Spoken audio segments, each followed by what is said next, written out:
Bonsoir à tous, bienvenue à ce flash d'information. Le gouvernement ivoirien est solidaire des victimes des violences qui ont émaillé l'élection présidentielle. Une mission vient de séjourner à l'intérieur du pays pour rencontrer les populations impactées par ces violences et s'imprégner de leurs besoins. La ministre de la Solidarité, de la Cohésion et de la lutte contre la pauvreté, Mariatou Koné, vient justement de recevoir cette mission chargée de l'évaluation rapide des besoins des populations. Astou Touré. 85 morts, plus de 480 blessés, de nombreux dégâts matériels et des déplacés. C'est le bilan des violences enregistrées lors de l'élection présidentielle de 2020.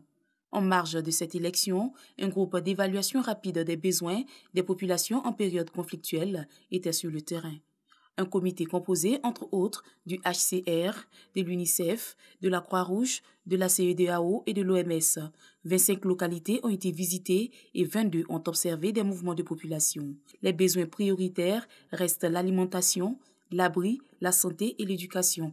Aujourd'hui, les partenaires ont aussi fait le point sur les actions qu'ils ont déjà entreprises à travers à la fois des partenariats qui ont été activés, des ressources qui étaient disponibles, des stocks qui ont été mis à la disposition pour porter un premier appui à ces familles. Mais nous avons convenu donc de mettre à jour ces besoins avec une liste exhaustive et de continuer de travailler avec le gouvernement pour venir en aide le plus rapidement possible auprès de toutes les familles qui sont concernées. Occasion pour Mariatou Koné de rappeler la nécessité d'aller à la paix. La ministre de la Solidarité entend tout mettre en œuvre pour favoriser le retour des déplacés vers leur milieu d'origine. L'État fera tout pour être aux côtés des victimes. Et pour cela, nous avons commencé un certain nombre d'actions, d'assistance. L'appel à l'apaisement, c'est un appel permanent que nous lançons. C'est un appel que nous lançons tous les jours. Nous n'avons qu'un seul pays. Nous devons faire en sorte que le pays ne brûle pas.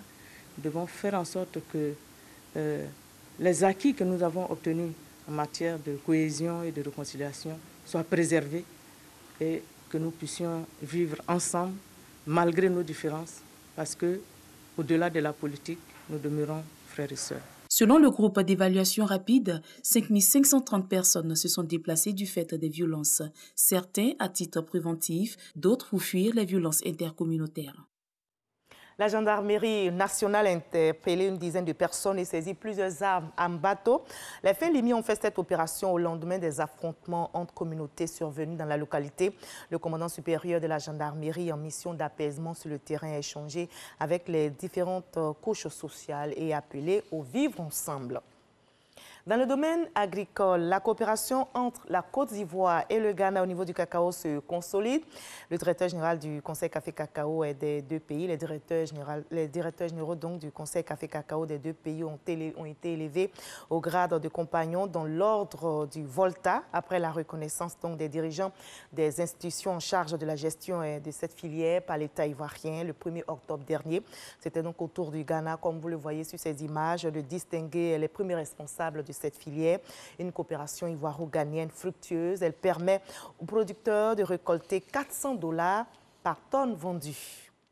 Au Burkina Faso, le bilan de l'attaque survenue mercredi dernier dans le nord du pays s'est alourdi à 14 morts. Les soldats burkinabés ont été tués en pleine campagne électorale. Le pays, je rappelle, prépare la présidentielle et les législatives du 22 novembre prochain. En signe de deuil et d'hommage aux 14 militaires tombés, plusieurs candidats, dont le président sortant Roch-Marc Christian Kaboré et le chef de file de l'opposition, Zéphirin Diabré, ont suspendu leur campagne électorale pendant des jours.